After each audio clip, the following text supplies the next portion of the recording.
As you guys probably know, confidential computing is really complex. Developers must understand what are these trusted execution environments, whether they're process-based or VM-based. They have to know the different platforms that exist. So we have Intel's SGX, upcoming DDX, AMD's SEV, ARM Realms, IBM PF, and they must have a strong knowledge of encryption, of course, how encrypted memories work, and handling all those syscalls. It's very challenging. And they also must understand attestation. In other words, how can we can verify that a CPU is authentic or not? So for a developer, even a senior developer, implementing confidential computing is very complex. And you can imagine how complex that would be for a junior developer. So that was the challenge that we had. So Anarchs, the open source project, we always had in mind how can we make confidential computing accessible? How can we make it easy for developers, no matter how knowledgeable they were with confidential computing? How can we make it really easy for them to get started and building applications? And one of the main ways that we make it accessible is by using WebAssembly. So we use WebAssembly, which is a WebAssembly runtime, and this allows developers to use their favorite language. So they can use either C, C++, Rust, Go, and other languages like JavaScript and Python are also getting a very good support for WebAssembly, and they'll soon have the supports. And Anarchs abstracts all the complexity behind the hardware, behind attestation. So by building the application on WebAssembly, you can run this across different silicon architectures. So the applications will run equally simple on Intel, AMD, ARM, IBM, or whatever architecture happens to have confidential computing. WebAssembly allows you to build your application, and you don't have to recompile your application to run in the clouds or the edge. You can have a workload on Intel, and if there's an issue, some vulnerability around that, you can quickly move your workload to AMD or whatever architecture. So Anarchs really tries to make it really simple for developers to develop those applications and to deploy those applications. Just a few months ago, we received some interns, especially from the Outreachy program, which is run by the Software Freedom Conservancy, and they were coming from a very diverse background.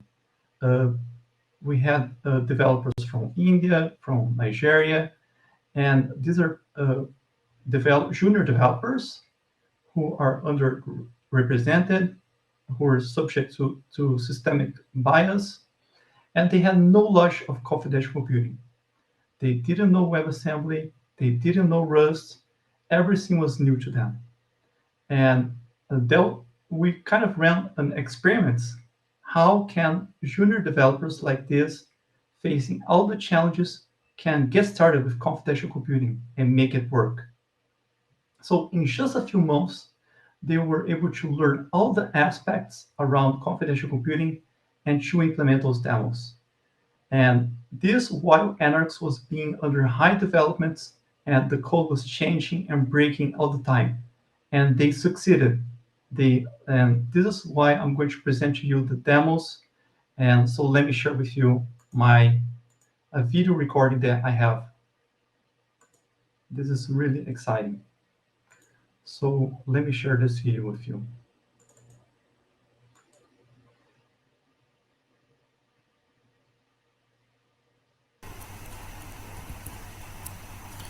If you have a workload running in a cloud service, there are chances that your workload can be tampered by an individual or a software having access to the host system. What? Moksh, how is this possible? It is possible. It can be possible if the host system has been compromised, which can include operating system, firmware libraries, or even the drivers. Then, how do we address this issue? Very simple.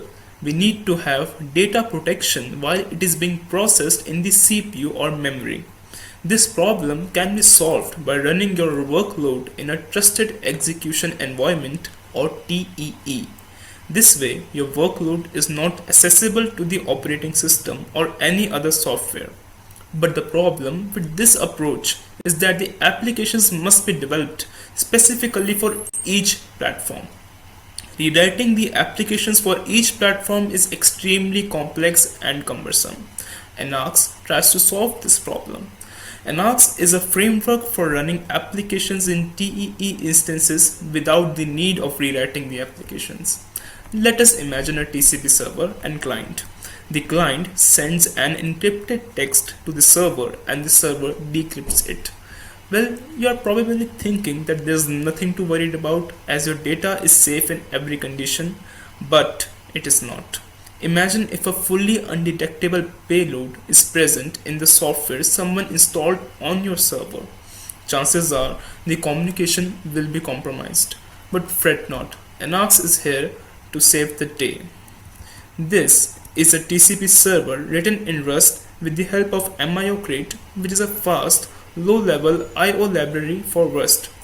Now, I have generated a WASM file for this, and I will be running it in Anarchs, which provides a WebAssembly runtime. Anarchs is designed in such a way that it can run the applications smoothly, be it Intel SGX, AMD SEV, or other forthcoming platforms like IBM's PEF. The job of the server is to receive an encrypted message from the client and decrypt the message. The encryption being used here is ROT13. In the server side, which is being run in an Anarchs key, we are using the pre-opened socket FD3 to connect with the client, and to connect with the server, we are using the ncat command.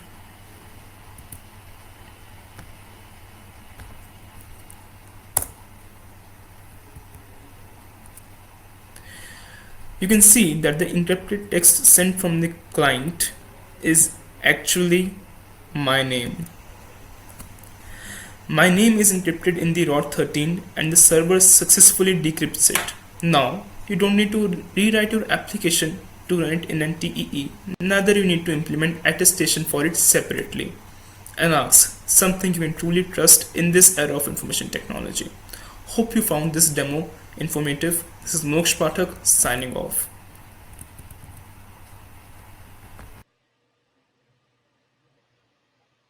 Version 0.2.0, we have this major milestone of incorporation of networking services and functions with Anarchs.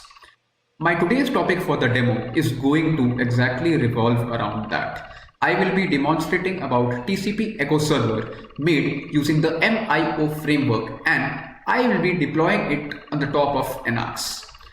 MIO is a framework with special focus on non-blocking APIs.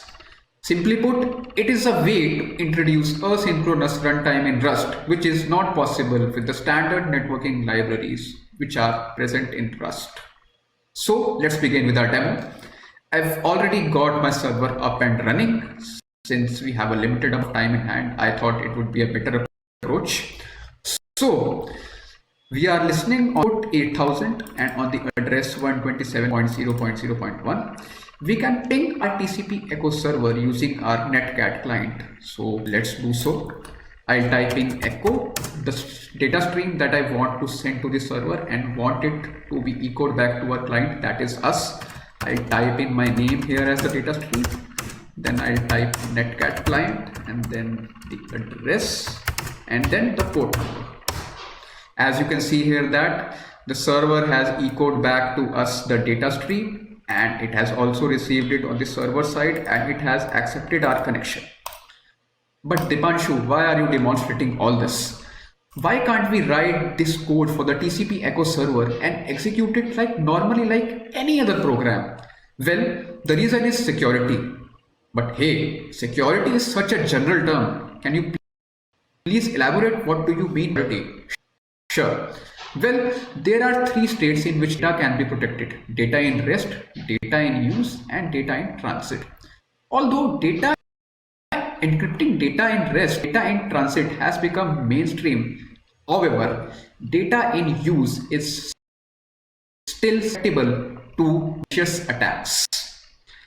And Anarchs is exactly trying to solve this problem. Anarchs is making use of trusted execution environment, and thus trusted execution environment are special execution environments that are isolated from the rest of the system. They guarantee us security, and thus we can be assured that no one can tamper with our code or data.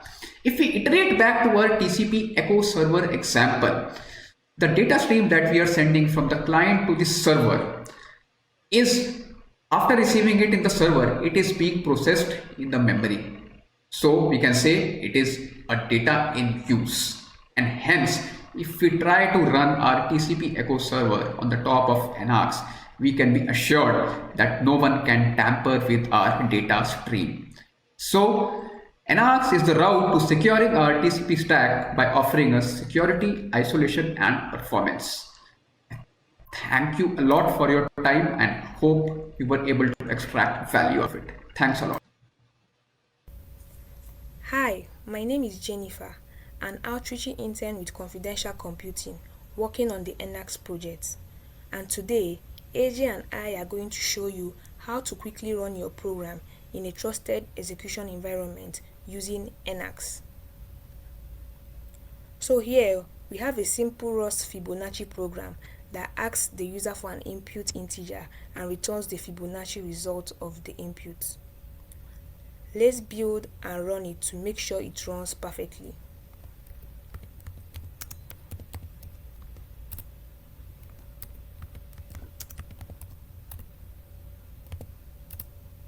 And yes, it does. To run this in the Anarchs skip, we have to first build the program as a WebAssembly binary.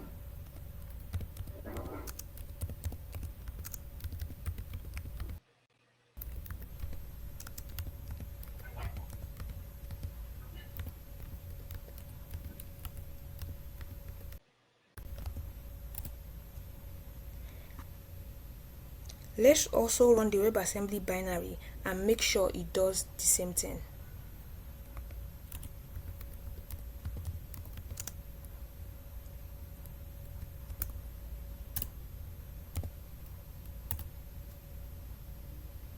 Now, we can simply run the WebAssembly binary in the Anarchs skip.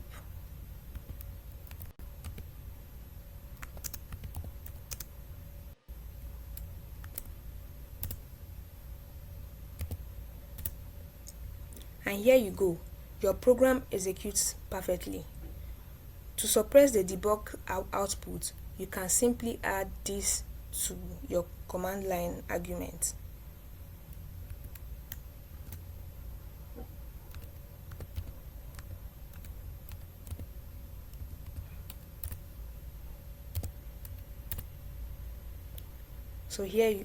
So it's as simple as that. Your program executes perfectly inside the Anarchs skip. Thank you.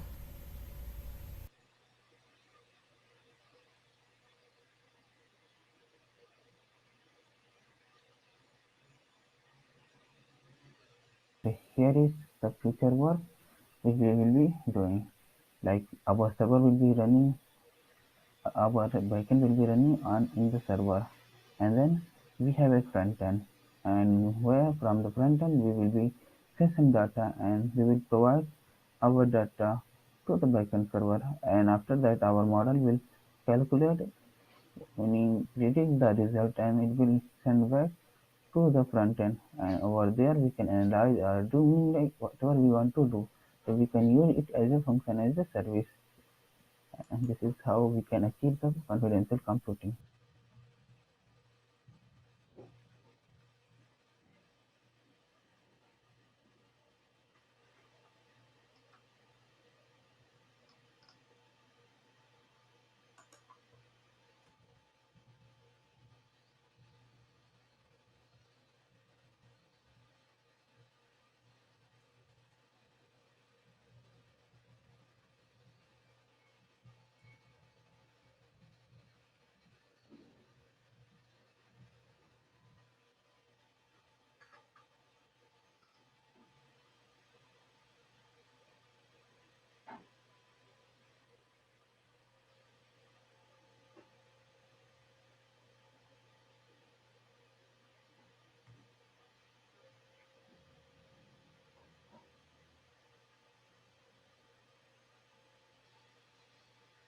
Hello everyone, this is Shraddha. My demo is about implementing zero knowledge proof in Anarchs. This demo is based on the scenario where we want to carry out a confidential transaction in a trusted execution environment using zero knowledge proof and with the help of Anarchs. Let's first understand what ZKP is. ZKP is used when we have to prove a statement or let's say a secret without sharing any extra details about it with the other party. It's highly used in the cryptographic and the authentication systems. Let's take an example here. Here are Bob and Alice. They will help us understand what ZKP is. So Bob and Alice decide to go to a mall and shop individually. After shopping, they want to see if their item quantity is same or not without revealing any other information about their items. So considering they can have items between 10 to 25 range, Bob pulls 4 lockable boxes with the labels. Bob keeps the only one key to the box whose label number is same as his number of items. That is the box with the label 10 and throws other keys away. Alice has different sticker, green and the red one. Since Alice has 25 items, she puts that green sticker inside that box and puts red sticker for all the others. At the end of this procedure, Bob opens the box number 10 with his key and he finds that he has red sticker, meaning that his number of items is not equal to hers. So he doesn't know how many items she has and no other information is revealed here. This is what the ZKP is. Yep, we are done with the theory part now. Let's go ahead with the implementation. We are going to implement a non-interactive type of ZKP, that is bulletproof. So let's see the implementation workflow. Simply saying the prover will create the proof and send it over to the verifier. And then the verifier will validate that proof and see if the proof is valid or not. Let's check out the demo now. In the code, I have added a range proof, which will use a bit vector n to check if the secret is in the range from 0 to 2 to the power n, and commitments, which will create the agreements that are passed to the verifier and to carry out the verification process and help us mask the inputs just like the locked boxes that we have seen in the example. So we are taking the two inputs here, secret and the bit vector, and at the end we will see if the proof is verified or not. Now let's compile it to the WebAssembly and run it in the Anarchs. And we will take two examples here. First, we will take the secret as 7 and then the bit vector as 8. So now the secret is verified. Whereas in the another example, I'm going to take the secret as 286 and the bit vector is 8. In this case, the proof is not verified because it's not within that range. So this is how the applications can easily deploy on the Anarchs, and this will provide an additional layer of security for our sensitive code and the data, as well as making the development process much easier. So we have got to know how the ZKP is and how to run them on top of Anarchs. Thank you, everyone.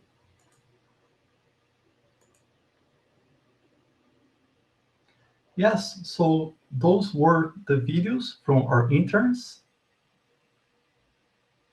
It was really great to see that they, even though they're junior developers, even though they didn't know anything about confidential computing, Anarchs, or Rust, or WebAssembly, they were able to create some really nice demos. And I think this is something really interesting for confidential computing. How can we make this accessible to everyone? So we appreciate it. Feel free to check our websites, anarchs.dev. Also, feel free to join our chats, chat.anarchs.dev. And for everyone who gives a star to our GitHub on anarchs/anarchs, you get a chance to win a few books about Rust, WebAssembly, or Mike's book about Rust. So thank you very much for receiving us, and congratulations to the Anarchs interns. They did a really good job showcasing their demos.